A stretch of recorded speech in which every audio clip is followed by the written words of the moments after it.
ओम शुक्लांबरधरं विष्णुं शशिवर्णं चतुर्भुजं प्रसन्नवदनं ध्यायेत् सर्वविघ्नोपशान्तये। गुरुब्रह्मा गुरुर्विष्णुः गुरुदेवो महेश्वरः गुरुसाक्षात् परब्रह्म तस्मै श्रीगुरवे नमः। व्यासाय विष्णुरूपाय व्यासरूपाय विष्णवे नमो वै ब्रह्मनिधये वासिष्ठाय नमो नमः। नारायणं नमस्कृत्य नरं चैव नरोत्तमं देवीं सरस्वतीं व्यासं ततो जयमुदीरयेत्। हरि ओम। प्रिय भगवद्बंधुవులారా, ఆస్తిక మహాశైలారా, విష్ణు పురాణానికి మనం స్వాగతం పలుకుతూ ఆత్మానం రథనం విద్ధి శరీరం రథమేవతు బుద్ధింతు సారథం విద్ధి మనః ప్రగ్రహమేవచ అనేటటువంటి శ్లోకం ఆధారంగా మన ఆత్మ, మన శరీరము, మన బుద్ధి, మన మనస్సు ఇవి అన్నీ కూడా ఒక రథంలాగా మారితే ఆ రథాన్ని అధిరోహించినటువంటి శ్రీమన్నారాయణుడు మనకి సద్బుద్ధిని సద్గతులను కలగజేయుగాక అని మరొక్కసారి స్మరణలోకి తెచ్చుకుంటూ విష్ణు పురాణం 3వ అధ్యాయం ప్రారంభం చేస్తున్నాం. ఈ 3వ అధ్యాయానికి ముందుకుండా, ప్రారంభానికి ముందుకుండా పరాశరుడు వారు విష్ణుమూర్తికి కొన్ని పదాలు వాడుతూ జనార్దన, విష్ణు, వరేణ్య, వరదో, వరిష్ఠ అనేటటువంటి ఈ పదాలన్నీ వాడారు కదా. అంతటి మహోత్కృష్టమైనటువంటి నారాయణుడు రజోగుణాన్ని స్వీకరించి బ్రహ్మగా రూపాంతరం పొంది సృష్టి చేయవలసినటువంటి అవసరం దేనికి ఉన్నది, ఎందుకోసం ఆయన సృష్టి చేశారు అని మైత్రేయ మహర్షి పరాశరుడు వారికి ప్రణిపాతం చేసి అడిగారు. ఆ ప్రణిపాతం చేసి అడగడంతో పరాశరుడు వారు అసలు సృష్టి అంటే ఏమిటి, ఆ సృష్టికి మూలం ఏమిటి, తర్వాత సృష్టి ఎందుకు చేశారన్నది తర్వాత చెప్తారు పరాశరుడు వారు. అయితే సృష్టి అంటే ఏమిటి, సృష్టిలో ఏ ఏ భాగాలు ఉన్నాయి, ఎన్ని యుగాలు ఉన్నాయి, ఎన్ని మన్వంతరాలు ఉన్నాయి, ఎన్ని కల్పాలు ఉన్నాయి, ఇవి అన్నీ కూడా పరాశరుడు వారు చెప్తున్నారు. ఒక ప్రశ్నకి ఒక సమాధానం ఎంత చక్కగా చెబుతారో పరాశరుడు వారు ఇక్కడ మనం జాగ్రత్తగా దాన్ని పట్టుకునేటటువంటి ప్రయత్నం చేద్దాం. ఈ క్రమంగానే మనకు అర్థమైనట్లయితే ఈ తర్వాత వచ్చేటటువంటి ఘట్టాలు 4వ అధ్యాయం, 5వ అధ్యాయం, 6వ అధ్యాయం, ఆయా అధ్యాయాలలో ఏ మన్వంతరంలో ఏ మహానుభావుడు పుట్టి ఏ ప్రకారంగా కైవల్యాన్ని పొందాడు అన్నది మనం విష్ణు పురాణంలో చెప్పుకునేటటువంటి విశేషణం.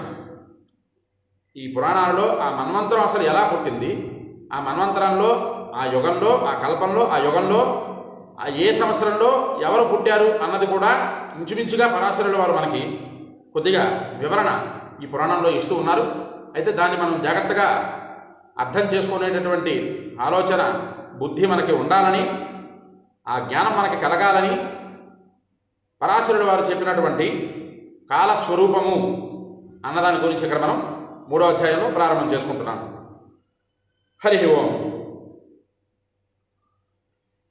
నిర్గుణస్యాప్రమేయస్య శుద్ధస్యాప్యమరాత్మతః కథం సర్కారి కర్తృత్వం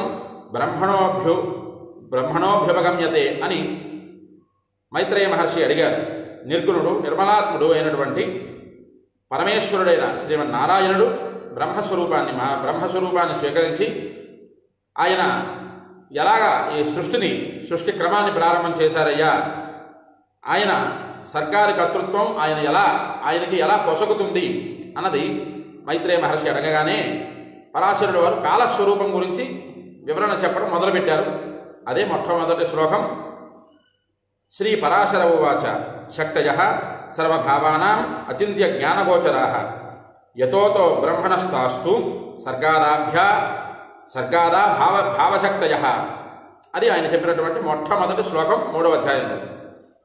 సమస్త వస్తువులకు అచింత్య జ్ఞాన శక్తి మాత్రమే గోచరమయ్యే, జాగ్రత్తగా ఈ శ్లోకం పట్టుకోండి, సమస్త వస్తువులకు అచింత్యమైన జ్ఞానానికి మాత్రమే గోచరమయ్యే శక్తులు ఉంటాయి అని పరాశరుడు వారు మొదటి పాదంలోనే చెప్పారు. శక్తయః సర్వభావానాం అచింత్య జ్ఞానగోచరాః అన్నది సమస్తమైనటువంటి వస్తువులకు అచింత్యమైన జ్ఞానానికి మాత్రమే గోచరమయ్యే శక్తులు ఉంటాయి. సమస్తమైన వస్తువులకు అంటే ఒక ఇటుక పెట్ట ఉన్నది, దానికి జ్ఞానం ఎక్కడ వస్తుంది? దానికి జ్ఞానం రాదు కదా. ఒక బండరాయి ఉన్నది, దానికి జ్ఞానం ఎలా వస్తుంది? దానికి రాదు కదా. ఇక్కడ పరాశరుడు వారు సమస్త వస్తువులకు అని అన్నారు. ఎందుకన్నారు? అది మనం పట్టుకోవాలి జాగ్రత్తగా. ఆ విషయాన్ని పరాశరుడు వారు శక్తయ సర్వభావానాం, సమస్తమైనటువంటి శక్తులు కలిగినటువంటి సర్వభావనాలన్నిటికీ కూడా, భావనాలు అంటే ఇక్కడ మనసులో ఉండేటటువంటి భావనాలు, నాకున్న భావాలు, మీకున్న భావాలు ఇవి కాదు. సమస్త శక్తయ సర్వభావానాం, భావన అన్నదానికి ఇక్కడ ఒక్కసారి మనం సమస్త వస్తువులు అని పరాశరుడు వారు వాడారు. ఆ పరాశరుడు వారు వాడినటువంటి ఆ పదార్థం, ఆ వస్తువు ఏమిటి? ఆ వస్తువు అది కదా మనం పట్టుకోవాల్సినటువంటి ప్రధానమైనటువంటిది. అది పట్టుకున్నట్లయితే మిగతా కాలస్వరూపం అనేది ఏమిటన్నది మనకి అర్థమవుతుంది. సమస్త వస్తువులకు అచింత్యమైన జ్ఞానానికి గోచరమయ్యే శక్తులు ఉంటాయి. వస్తువులన్నింటికీ ఉంటాయా జ్ఞానాలు? ఆ జ్ఞానం లేనటువంటి వస్తువులు వేటికి కూడా శక్తులు ఉండవు అని ఇక్కడ ప్రస్ఫుటంగా పరాశరుడు వారు చెబుతున్నారు. భావ ప్రకటన యోగ్యత ఉండే వస్తువులకు మాత్రమే, అది మనం జాగ్రత్తగా పట్టుకోవాలి. ఇక్కడ శక్తయ సర్వభావానాం అన్నారు. భావ ప్రకటన యోగ్యత ఉన్న వస్తువులకు మాత్రమే జ్ఞానాలన్నీ కూడా, జ్ఞానానికి మాత్రమే గోచరమయ్యే శక్తులు ఉంటాయి. ఇప్పుడు నేనున్నాను, నా లోపల ఉండేటటువంటి భావాన్ని వ్యక్తం చేసుకునేటటువంటి శక్తి నాకు భగవంతుడు బుద్ధిని ప్రచోదించాడు. అలాగే ఒక జంతువు తన లోపల ఉండేటటువంటి భావాన్ని బయటికి వెళ్ళగక్కేటటువంటి శక్తిని పరమేశ్వరుడు ఇచ్చాడు. అలాగే ఒక చెట్టు తన లోపల ఉండేటటువంటి భావాన్ని వ్యక్తపరిచేటటువంటి శక్తి పరమేశ్వరుడు ఇచ్చాడు. అదే కదా భావ ప్రకటన యోగ్యత ఉన్న వస్తువులు అన్నది. భావ ప్రకటన యోగ్యత ఉన్న వస్తువులు అన్నది అది అక్కడ జాగ్రత్తగా మనం పట్టుకున్నట్లయితే కాలస్వరూపం అన్నది అర్థమవుతుంది మనకి. లేదంటే ఏదో ఇన్ని నిమిషాలు, ఇన్ని సెకండ్లు, ఇన్ని రోజులు, ఇన్ని నెలలు, ఇన్ని ఉత్తరాయణం దక్షిణాయనం, ఇది కాదు కదా కాలస్వరూపం అంటే. అందరికీ తెలిసిందే ఇది. కానీ మనం పట్టుకోవాల్సింది ఎక్కడ పట్టుకోవాలి? ఇక్కడ పట్టుకోవాలి. భావ ప్రకటన యోగ్యత ఉన్నటువంటి వస్తువులు అంటే ప్రకృతిలో పుట్టినటువంటి ప్రతి ప్రాణికి గోచరం కాని, గోచరమయ్యేటటువంటి జ్ఞానానికి మాత్రమే గోచరమయ్యే శక్తులు ఉంటాయి.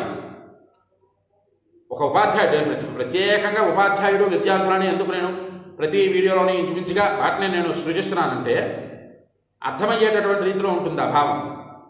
అర్థం కాని రీతిలో ఉన్న భావాన్ని మనం పట్టుకున్నా సుఖం లేదు. అర్థమయ్యే రీతిలో ఉండేటటువంటి భావం ఏమిటయ్యా అంటే, ఒక ఉపాధ్యాయుడు విద్యార్థులలో ఉండేటటువంటి శక్తి సామర్థ్యాన్ని గ్రహించేటటువంటి జ్ఞానము ఉపాధ్యాయుడికి ఎలాగైతే ఉంటుందో, అలాగా ఈ ప్రకృతిని సృజించేటటువంటి శక్తి పరమేశ్వరుడైనటువంటి జగన్నియామకుడైనటువంటి విష్ణువు బ్రహ్మ ద్వారా బ్రహ్మకి ప్రసాదించాడు అన్నది కూడా ఒక అర్థంగా మనం తీసుకోవచ్చు ఇక్కడ. అయితే ఏ తర్కానికి లొంగకుండా మంత్ర మణి ఔషధుల శక్తి లాంటివి ఉంటాయి అన్నది కూడా ఇక్కడ పరాశరుడు వారు చెబుతున్నారు. ఏ తర్కానికి లొంగకుండా బ్రహ్మ సృష్టి చేస్తున్నాడు. ఆయన శక్తి, ఆయన తరఫుగా కర్తవ్యం ఏమిటి? సృజించడం, సృష్టిని పెంచడం, సృష్టి చేస్తుండడం. ఇలాగ మనం కొద్ది రోజులు పోతే కొంతమంది వచ్చి బ్రహ్మదేవుడికి ప్రశ్నలు వేస్తారు. ఏమిటయ్యా అంటే, కొన్ని ఘట్టాలలో నువ్వు రాక్షసులను ఎందుకు సృష్టిస్తున్నావు? పశుత్వం కలిగినటువంటి జ్ఞానహీనులైనటువంటి అసురులను ఎందుకు సృష్టిస్తున్నావు? అలాంటి అసురుడికి నీవు ఎందుకు వరాలు ఇస్తున్నావు? ఇవన్నీ బ్రహ్మదేవుడు అడుగుతారు కొంతమంది దేవతలు. ఆయన పని ఏమిటి? ఆయన కర్తవ్యం ఏమిటి? ఎలాంటి ఒత్తిడికి లోపడకుండా, ఎలాంటి తర్కానికి లొంగకుండా సృష్టి చేస్తుండడమే బ్రహ్మ తాలూకా నిర్ణయం, బ్రహ్మ తాలూకా కర్తవ్యం, బ్రహ్మ తాలూకా శక్తి. ఆ బ్రహ్మ సృష్టియాది శక్తులన్నీ ఆ కారణం చేతే స్వభావ సిద్ధ శక్తులై ఉన్నాయి. ఇక్కడ ఆ బ్రహ్మ సృష్టిస్తున్నాడు అంటే ఆయన ఎలాంటి శక్తికి లొంగకుండా ఉన్నాడు అన్నది ఇక్కడ మనం అర్థం చేసుకోవచ్చు. భవంతి తపతాం శ్రేష్ఠ పాపకస్య యథోష్ణత తన్నిబోధ జరాసర్గే భగవాన్ సంప్రవర్తతే అనేటటువంటి ఈ శ్లోకం. అగ్నికి వేడిని ఇచ్చే స్వభావము ఎలా సహజ సిద్ధంగా ఉన్నదో, అలాగే బ్రహ్మ సృష్టికాలంలో ఐశ్వర్యం, జ్ఞానం, యశస్సు, శ్రేయస్సు, వైరాగ్యం ఇత్యాదులతో కూడిన సర్గాది సహజ శక్తులు కూడా బ్రహ్మకి ఉన్నాయి అన్నది పరాశరుడు వారు మైత్రేయ మహర్షికి చెబుతున్నారు. జాగ్రత్తగా ఇక్కడ మరోసారి ఈ శ్లోకం భవంతి తపతాం శ్రేష్ఠ పావకస్య యదోష్ణత తన్నిబోధ యదా సర్గే భగవాన్ శరం ప్రవర్తతే అన్నది పరాశరుడు వారు చెప్పినటువంటి శ్లోకం. ఈ శ్లోకం అర్థం జాగ్రత్తగా మనం తెలుసుకునే ప్రయత్నం ఏంటంటే, అగ్నికి వేడినిచ్చే గుణం ఎలా స్వభావ సిద్ధమో, ఒక మంచు గడ్డకి చల్లదానాన్ని ఇచ్చేటటువంటి శక్తి ఎలా స్వభావ సిద్ధమో, ఒక పర్వతపు రాయి మీద ఎండ తీక్షణంగా పడితే పడినటువంటి ఎండ ఆ రాయికి తగిలి ఆ రాయి ఎంత వేడెక్కుతుందన్నది ఎంత సహజ సిద్ధమో, అంతటికన్నా మహోత్కృష్టమైనటువంటి బ్రహ్మ సృష్టికాలంలో ఐశ్వర్యం, జ్ఞానం, యశస్సు, శ్రేయస్సు, వైరాగ్యం ఇత్యాదులతో కూడుకున్నటువంటి శక్తులను కలిగి ఉంటాడు అన్నది పరాశరుడు వారు చెబుతున్నారు. పుట్టినటువంటి ప్రతి ఒక్క ప్రాణికి కూడా బ్రహ్మదేవుడు నొసటి రాత రాస్తాడు అని మనకి పూర్వకాలం నుంచి చెబుతున్నారు కదా. నొసటి రాత రాసేటప్పుడే నీకు ఉండేటటువంటి యోగ్యాయోగ్యతలను బ్రహ్మ నీ నొసటను రాస్తాడు. రాసినటువంటిది ఖచ్చితంగా జరిగి తీరుతుంది. ఆ జరిగి తీరడానికి, ఆయన రాయడానికి ఉండేటటువంటి శక్తి విష్ణువు ద్వారా సహజ సిద్ధంగా ఆయనకు సంప్రాప్తమైంది. విష్ణువే బ్రహ్మగా రూపాంతరం పొంది శక్తులు ద్వారా సృష్టిని చేస్తున్నారు కాబట్టి ఆ శక్తులన్నీ కూడా బ్రహ్మకి సహజ సిద్ధంగా వచ్చాయి. జాగ్రత్తగా మొదటి శ్లోకంలో బ్రహ్మకు ఎలా పొసగుతుంది అని మైత్రేయ మహర్షి అడుగుతున్నారు కదా.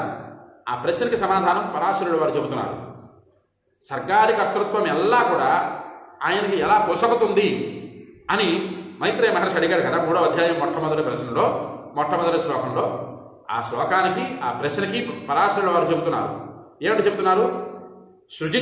సృష్టి చేస్తున్నటువంటి బ్రహ్మకి ప్రతి ఒక్క ప్రాణికి ఆ ప్రాణి తాలూకా లెక్కలు పట్టించి ఐశ్వర్యం ఇవ్వాలా, జ్ఞానం ఇవ్వాలా, శ్రేయస్సునివ్వాలా, యశస్సునివ్వాలా, భోగభాగ్యాదులను ఇవ్వాలా, అంత్యమందు ఎలాంటి యోగాన్ని, సద్బుద్ధిని, సద్గతులను ఇవ్వాలి అని ఆయన రాసేటటువంటి రాతకి తగినటువంటి శక్తులు విష్ణువు ద్వారా పొందాడు అని పరాశరుడు వారు మైత్రేయ మహర్షికి చెబుతున్నారు.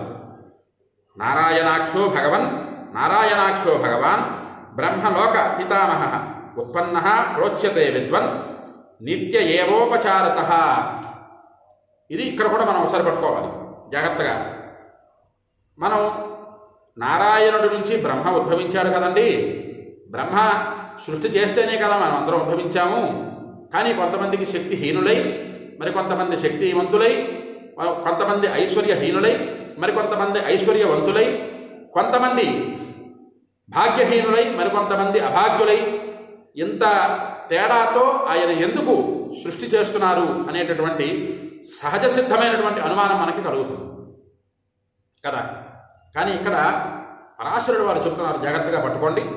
నారాయణాక్షో భగవాన్ బ్రహ్మలోక పితామహ ఉత్పన్న ప్రోచ్యతే విద్వన్ నిత్య ఏవోపచారత అన్నది ఆ శ్లోకం అర్థం. ఆ శ్లోకం తలపై నారాయణుడు అనబడే భగవంతుడు లోకాన్నింటికీ పితామహుడై బ్రహ్మరూపాన్ని దాల్చి తనంతట తానే ఆవిర్భవించాడు అన్నది పరాశరుడు వారు చెప్తున్నారు. జాగ్రత్తగా మరొక్కసారి, నారాయణుడు అనబడే భగవంతుడు అన్నవాడు లోకానికి పితామహుడై తనంతట తానే సృష్టిగా ఆవిర్భవించాడు. ప్రతి ఒక్క ప్రకృతిలో ప్రతి ఒక్క స్వరూపము విష్ణువే. వ్యాప్నోతి ఇది విష్ణువు. విష్ణువే విశ్వమంతా వ్యాప్తమై ఉన్నాడు. అది కదా మనం పట్టుకోవలసినటువంటి ప్రధానమైన అంశం ఇక్కడ విష్ణు పురాణంలోని. దానికి కదా ఆ శ్లోకం అర్థం. నారాయణాక్షో భగవాన్ బ్రహ్మలోక పితామహ ఉత్పన్న ప్రోచ్యతే విద్వన్ నిత్య ఏవోపచారక. ఆ శ్లోకం ఎంత చక్కగా ఉన్నదో చూడండి. ఆ శ్లోకం చదువుతూ ఉంటే, ఆ శ్లోకం అర్థం తెలుసుకుంటూ ఉంటే రోమాంచితమవుతున్నది శరీరం. బ్రహ్మ సృజిస్తున్నాడయ్యా అని చెప్పుకున్నాం కదా. కానీ ఆ బ్రహ్మ ఎవరిని సృజింపజేస్తున్నాడు ఇక్కడ? అది పట్టుకోవాలి కదా. విష్ణువునే సృజింపజేస్తున్నాడు. ఆ విష్ణువే కొంతమంది ఐశ్వర్యవంతులుగా, ఆ విష్ణువే మరికొంతమంది ఐశ్వర్యహీనులుగా, ఆ విష్ణువే భాగ్యవంతులుగా, ఆ విష్ణువే భాగ్యహీనులుగా, ఆ విష్ణువే ఒక చెట్టుగా, ఆ విష్ణువే ఒక జంతువుగా, ఆ విష్ణువే ఒక ఆడగా, ఆ విష్ణువే ఒక మగగా, ఇన్ని రూపాంతరాల్ని బ్రహ్మదేవుడు సృష్టిస్తున్నాడు. అది కదా వ్యాప్నోతి ఇది విష్ణువు అన్న పదానికి అర్థం. మీకు అర్థమైందని అనుకుంటున్నాను. వ్యాప్నోతి ఇది విష్ణువు అంటే విశ్వమంతా వ్యాప్తమై ఉన్నాడనా? అది కాదు కదా. పుట్టిన ప్రతి ప్రాణి కూడా విష్ణు స్వరూపమే. అది మనం తెలుసుకోవాలి కదా. అది కదా ఇక్కడ ఉండేటటువంటి శ్లోకంలో అర్థం. అంత చక్కగా పరాశరుడు వారు చెబుతున్నారు. అటువంటి బ్రహ్మ విష్ణువునే మార్చి మార్చి మార్చి మార్చి విష్ణు అంశాలనే పుట్టిస్తున్నాడు, సృజింపజేస్తున్నాడు. ఆయనే కశ్యపాద సప్త మహర్షులు, ఆయనే కశ్యపాద సప్త మహర్షుల భార్యలు, ఆయనే బ్రహ్మ, ఆయనే విష్ణువు, ఆయనే ఈశ్వరుడు, ఆయనే అమ్మవారు, ఆయనే మనిషి, ఆయనే ఆడ, ఆయనే మగ, ఆయనే జంతువు, అన్నీ కూడా ఆయనే, అంతా కూడా ఆయన రూపంలోనే ఉన్నాయి అన్నది కదా పరాశరుడు వారు మైత్రేయ మహర్షికి జాగ్రత్తగా చెబుతున్నారు ఇక్కడ. అది మనం జాగ్రత్తగా పట్టుకునే ప్రయత్నం చేస్తే విష్ణు పురాణం మన బుద్ధికి తోచుతుంది, మన బుద్ధికి ఎక్కుతుంది. లేదండి ఇవన్నీ పురాణాలండి, ఇతిహాసాలండి, ఎప్పుడో ఎవరో చెప్పుకున్నారండి అంటే కాదు కదా. నాలో ఉండేటటువంటి విష్ణువుని గ్రహించడమే మానవుడికి ఉండేటటువంటి శక్తి కదా. జంతువునాం నరజన్మ దుర్లభం అన్నారు. ఏమిటది ఆ పదానికి అర్థం? జంతువులన్నిటికన్నా మానవ జన్మ ఎంతో ఉత్కృష్టమైనటువంటిది. ఆ ఉత్కృష్టమైనటువంటి మానవ జన్మని మనం పొందాము అంటే భగవంతుడు ఈ జన్మలతో సరి, ఇక మీదట మీరు మరొక జన్మ ఎత్తకుండా విష్ణు సామ్రాజ్యాన్ని పొందండి, విష్ణు పదప్రాప్తిని పొందండి అని కదా మానవుడికి, ప్రాణికి మనిషి జన్మ ఇచ్చారు. ఆ మనిషి జన్మని మనం పొందాము అంటే దాన్ని సార్థకత చేసుకోవాలి కదా. ఆ సార్థకత చేసుకోవాలి అంటే భగవంతుడు ఇచ్చినటువంటి చతుర్విధాలైన పురుషార్థమును పొందాలి కదా. అంత్యమందు మోక్ష సామ్రాజ్యాన్ని పొందాలి కదా. ఇవన్నీ పొందాలి అంటే ఈ పురాణాన్ని అందరూ ఫాలో అవ్వండి. బ్రహ్మ విష్ణుమూర్తినే అనేక రూపాలుగా మార్చి, అనేక ప్రకృతిలో అనేకములైనటువంటి రూపాలుగా మార్చి సృష్టిని సృజింపజేస్తున్నాడు బ్రహ్మ అనేటటువంటిది పరాశరుడు వారు మైత్రేయ మహర్షికి అడిగి చెబుతున్నటువంటి విశేషణం. ఈ విశేషణాలన్నీ మనం వినాది తెలుసుకోవాలి అంటే ఈ యూట్యూబ్ ఛానల్ అందరూ కూడా సబ్స్క్రైబ్ చేసుకోండి. ఆ విశేషణాలతో పాటు దాన్ని మన జీవితానికి ఎలా అన్వయం చేసుకోవాలో అర్థం తెలుసుకోండి. ధర్మార్థ కామ్య మోక్షములు అనేటటువంటి పురుషార్థములను సాధించి అంత్యమందు విష్ణు పదప్రాప్తిని పొందుతారని అందరికీ మరొకసారి విన్నపం చేసుకుంటూ, ఈ వీడియో నచ్చినట్లయితే లైక్ చేయండి, మిత్రులందరికీ కూడా షేర్ చేయండి, విష్ణు పురాణాన్ని విని ధరించండి, 10 మంది చేత వినింపజేసి తరింపజేయండి. అందరూ కూడా ఈ యూట్యూబ్ ఛానల్ని సబ్స్క్రైబ్ చేసుకోండి. హరి ఓం. స్వస్తి.